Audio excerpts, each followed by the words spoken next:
Showbiz, may bisita po tayo. Ito yung ating kaibigan, kaso nahihiya. May pinagdadaanan po ngayon. Ate, ano pangalan mo, te? Yet po, Mandido. Ayun, si Kuya Yet po. Meron akong nakilala, ang pangalan ay Dennis Palma. Sa oras ng pangangailangan, siya'y madaling malalapitan.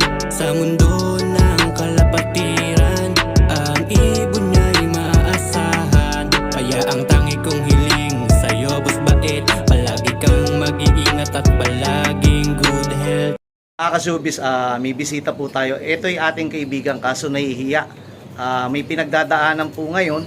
Ate, ano pangalan mo, te? Yet po, Mandido. Ayun, si Kuya Yet po. Bali, ito po yung official rider natin. Tignan nyo, naka-Dennis Palma look ni Bait na damit. Ngayon po, tutulungan po natin to. Ayaw lumapit, nahihiya daw po kasi ayaw mabas. Sabi ko nga po, buhay na eh. Meron po sa ngayon, ito po.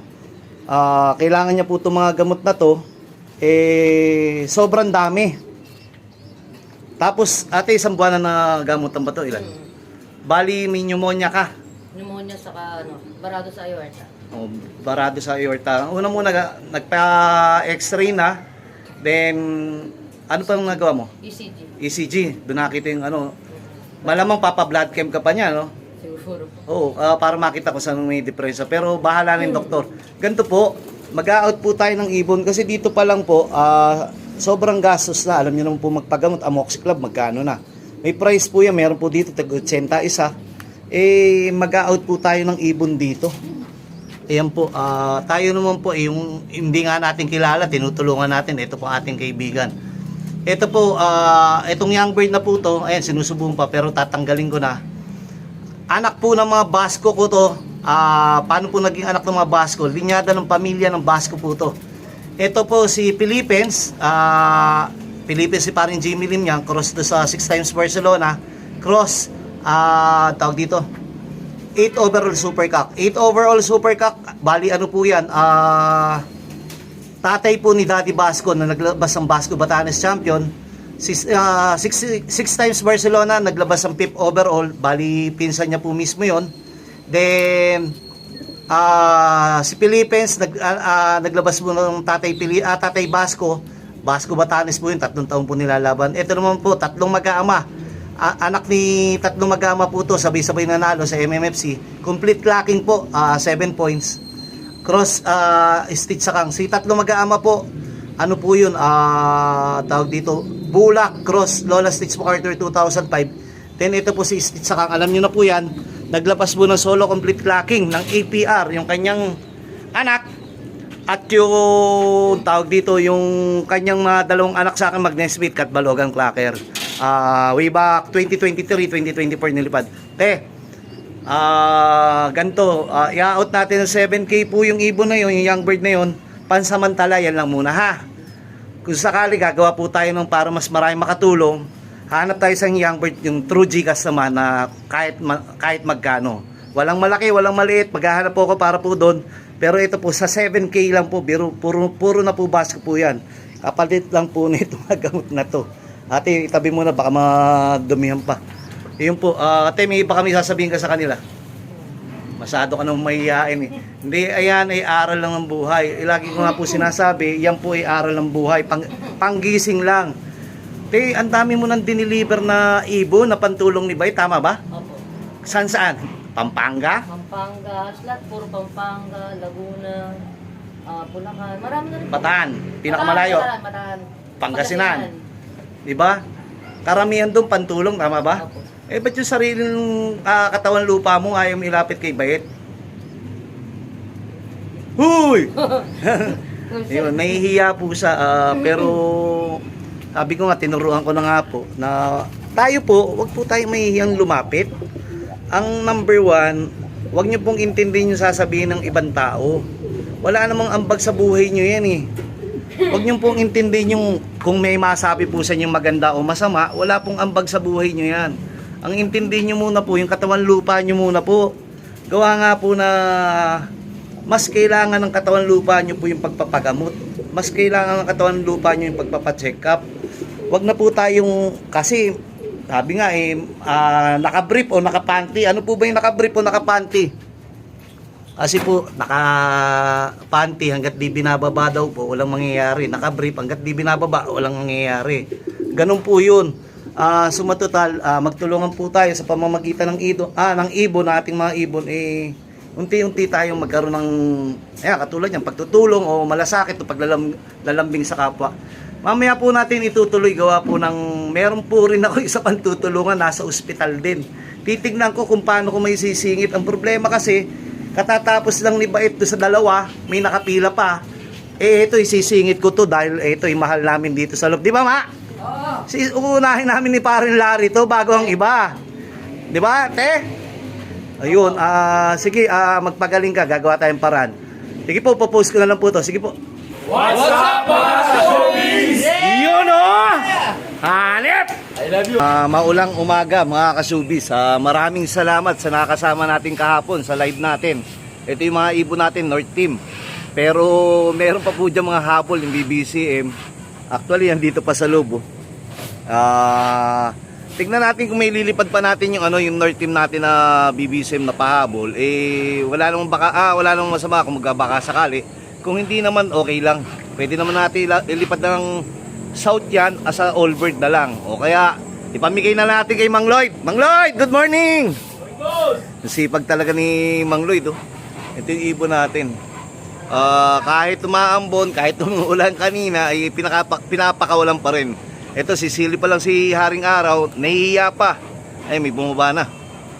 Ayan po, congrats po dun sa nanalo. Pero meron pa pong 3 pagkakataon para manalo po dun sa ating lambing ni Bait. Hinihingal, wala pa sa kondisyon.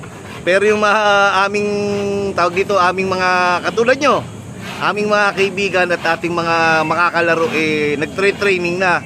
Kami nagpapalakas pa. Kitang-kita nyo sa video ko na yung ibon natin, hingal na hingal. Parang 30 minutes lang yata nilipad nito, pero talagang ganon. Utay-utay, dahan-dahan, magpapalakas tayo ng ibon, dahan-dahan yung baga nila. Kaya nga hinihingal yung mga batang yan, yung baga nila na anuhan dyan. Kaya kailangan natin palakasin. At yung iba, ibawas-bawas pa ang pakpak. Ito yung South Team nating iba. Yan, at ang breed ni Mang Lloyd. Ito po yung nanay ni Bulag. Ito po yung tatay. Ito po yung umuwi namin, umuwi ng tawag. Ay, Mang Lloyd, di ba na pares na ito, ni Bulag, si Jelly Jelemo pala, saka si 8 overall. Oo, iba nga palang ito yung pauwi natin ng Kalbayog Tama ba ako, ito yung Kalbayog natin? Yun, parehong itim na. Ilang itlog na ito, Mang Lloyd? Wala naman yung binasag, mahusay. Naman po yung anak na bunsong anak ni Basag, nandun po sa loob. Tapos saka sa 8 overall Jelly Jelema. Dapat breeder. Tawag dito, sir, flyer stop, naging breeder na, Titik lang yan. Tikim-tikim lang. Birthday mo pala kahapon talaga? O ano ba talagang tunay? Yung 21 o yung 22? Iba ka talaga, kaya lakas mo sa tao. Idol na tawag sa'yo Ito po, pakuluan ni Mang Lloyd. Mang Lloyd, nalinis Saan mo ba pinapakuluan to? Sa uling? Yung tawag dito, kaldero. Nagtututong. Ayun po, mamaya uli bubugawin po natin to dahil dahan-dahan na nga po tayo magpapalakas. Paingay lang natin ng konti yung hingal nila, tapos mga 5 minutes bugawin natin. Yun, napaka-traffic na po ngayon. Pasukan na po na lahat yata ngayon ng mga elementary high school. Kaya kayo po, maaga po kayong gigising. Sobrang traffic kanina pa hanggang sa dulo. Ayan, plano ko po sanang umuwi mamaya sa ating breeders stop. Gawa ng kasi hindi natin yung ating mga nakasalang pa doon. Siguro papahupa lang muna tayo ng traffic at asikasuhin muna natin to. Wag muna kayong pumasok, bubugawin ko pa kayo. Ito po yung pambugaw namin, stick. Yung kawayan na yan. Mamaya po natin ituloy pag nabugaw ko na po. Sige po. Muna tayo dito sa taas kahit na medyo umambon, pero okay lang yan. Gaya po ng sabi ko, yung magical dero ni Mang Lloyd yan, dapat yan Monday daw siya, pero pinatanggal ko ng Monday, gawin kong Friday. Dahil yung Monday talaga backsidil hindi pa rin natin iiwanan yung nag-iisang gamot natin sa ating lop. Breeder's lop o flyer's lop man yan, hindi natin iiwanan yan. magdadagdag po tayo pero hindi na natin iwanan yung pang prevention natin.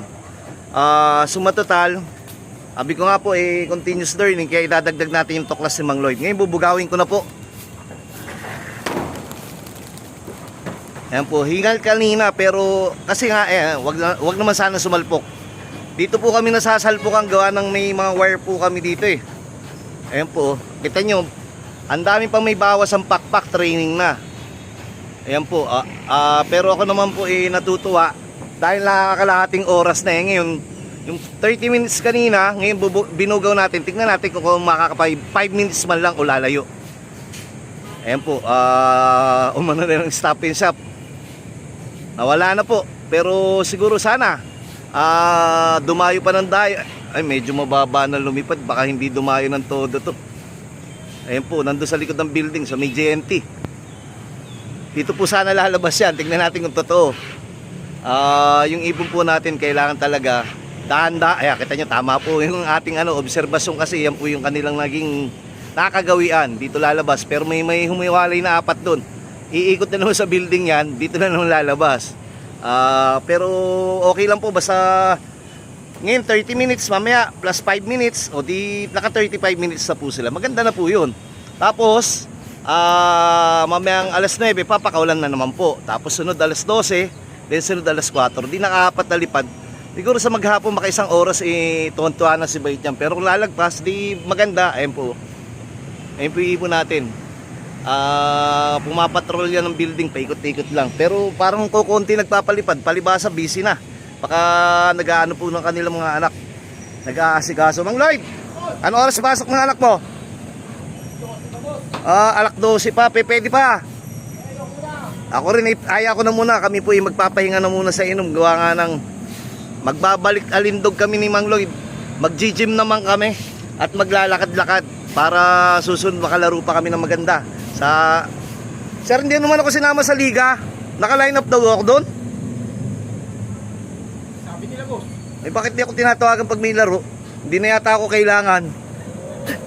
Sponsor ka na. Sponsor na lang. Hindi po, ewan ko kung kasali pa ako doon sa liga. Naka-line up daw ako Mang Lloyd, pakawalan na natin to. Marami na pala itong saut no? No? Ilan lahat to? South natin, hindi ko lang. Wala pang 15 yan? Ano, bilistahan mo. 16 yung MMFC natin, tapos kumuha ako ng WPFC. May sinuksok ka na kung WPFC, baka hindi ba napahalo dyan? Yung sinend ko sa yung lagot tayo nito sa napapunta baka may iba nag-claim. Ganito po, doon sa mga sinuksok ang naka WPFC na naka MacArthur, kung sakaling wala po dito, papalitan ko na lang, gawin nyo na lang breeder o stock bird. O pwede nyo rin ilipad, papalitan ko na lang ng young bird kasi nga po sa dami po nung ating nakakausap at ang tawag dito na humihingi ng pasuksok o ating nilalambing tapos may WPFC pa po ko hindi na natin alam na kung yung dinala po nating ibon dito si Mang Lloyd po kasi nagmamanage atin pa rin pero double check natin mamaya, hindi pa naman pinapakawalan yan Naku, Mang Lloyd, dumadapo na ba sa building to? Sana naman wag. Titignan po natin kasi ito po ang ayan na. Titignan po natin kung ito po idadapo dito sa building. Meron din po ba kayo ganyan mga ibon na may ibang dinadapuan? Ayan na nga. Dumapo na nga, Mang Lloyd. Kailangan mo na naman si Quitis. Tawagin mo si Mang Lloyd. Ayan lahat dumapo Siguro 5 minutes na to dahil 5 minutes na 4 minutes na yung video. Hindi matatanda siguro, yung dumako, yung sanay dyan. Hindi, ang dami. 2 na lang ito natira Kailangan na naman natin ng Quitis. Tawagin mo yung barker. Yung papuputokin natin. Mamaya po ulit, kukuha po kami ng Quitis. Bahala na po si Batman. What's up mga showbiz? Ito po, nagpakain na si Mang Lloyd. Mang Lloyd, anong gagawa mo dyan? Ranking. Yung mga pinabengbang mo, no? Na breeder dito, ginawa niyang breeder. Ito po, meron po isang laglagang pakpak. Ito naman po si Putol. Sabi ko kunin kahapon. Nag-mine na. Tignan nyo po. Siguro napapangitan. Bakit nakapang-4 na mine? Hindi naman kinukuha. Napapunta na nga ito ng Fairview, dinala ko doon. Hindi rin kinukuha. Dinala ko dito. Mukhang walang balak talaga kung basta nagsasabi lang ng mind, pero hindi naman kinuha. Nakita niyo naman po sa live, sabi ko, yung una po magko-comment, kunin ko si Putol. Meron naman po nag-comment at humingi. Tapos hindi binigay. Di ba, Nanan? Yan o, dapat pag hinihingi, kukunin. Ayan, meron ng gift bird si Nanan. Ayan, ayun po. Ang pinupunto po natin, tapos, teka, baka makahalo itong ano. Sir, ito, may pumasok na palang isang North. Kanina to? Atin to, no? Atin yan. Oo. Hindi kasi parang yun sa singsing yung ano, sa likod ng singsing. Ano naman, hawak mo? Ano yan? May walay, no? Tingnan ko nga. Bakit yung mga hinihingi mo sa akin, yung mga ano? Iuwi mo ba talaga ng ano yan? May siya? Purong crack 52 tsaka ano yan kapatid 450,000 Boss, ibenta ko na. Sabi, benta mo. Ito naman po, hindi po kanyang anak to, kay Basag to, di ba? Payaya na lang to, no? Yes, boss. Yan, payaya po yan. Tapos tignan nyo po yung mga ibon natin, lilit. Ito mga South, ito BBC pa, pero tignan nyo naman. Hindi pa nailalabas si Mang Lloyd. Pero mamaya ilalabas na namin yun, obligado na kami. June 23. Yung, Kailangan. nagtre-training ng kalaban tayo, nagtuturo pa lang. Ayun po. Ayan, isa pa. Ilan pa tong, ilan pang BBCM to? Ayun po. Si Ocho lahat yan, boss. Hindi, BBCM lang. Ayun ko lang. Ayan po. Pero sana makahabol. Abangan nyo po. Dahil kami naman po taon to may mga bata na pahabol. Ito kasi pakisama na lang sa ring. Kahit nga po sikip yung kulungan namin, pagagawa na lang ni Mang Lloyd na ano. Mang Lloyd, pagawan pa natin mas malaki. Boss, pag nanalo tayo, boss. Hindi pag nanalo, kahit na hindi tayo manalo, ay trabahuin muna natin. Saka natin sabihin kung nanalo na. Boss. Pero dagdagan na natin itong love natin o i-improve natin. Ayan po, nagpapasukan na yung kabila. Hindi natatawag yan no? Yeah. Walang mga load, hindi matawagan. Yeah. Ayan, tinatawagan na po ni Mang Lloyd yung aming nasa labas. Kasi kanina nandun sa building, ito nga pala si Salpok. Salpok na, bulag pa. Kawawa naman. Breed ni Mang Lloyd po to. Aray ko. Ayan po. Nabulag po siya. Tapos bumalik po siyang sira na rin ng pakpak. Hindi po namin malaman kung bakit nagkaganyan yan. Nakapan 6K ko pa naman yata to. 2K. Ayan, kita nyo. Pag dito maganda tignan. Pagkakabila po. Ayan, laglag na po yung pakpak niya. Tapos malamang mailambing na to. Natuluyan na. Sabi ni Mang Lloyd, ilambing namin kahapon. Pero unahin ko muna yung mga una kong panlambing. Saka natin isipan kung paano tong isa. Lagi po kayo mag-iingat. Lalo na po ngayon, tag-ulan yung ibon din natin. Lagi nyo rin iingatan. Gawa ng, dyan ang pumapasok si Wana Icol. Nakita nyo kanina, matanda na. Wana Icol pa. Pagka ulan araw, yan po, papasok na po yung mga sakit dyan. Kaya maging mapag-obserba po tayo. Sige po, hanggang dito na muna po.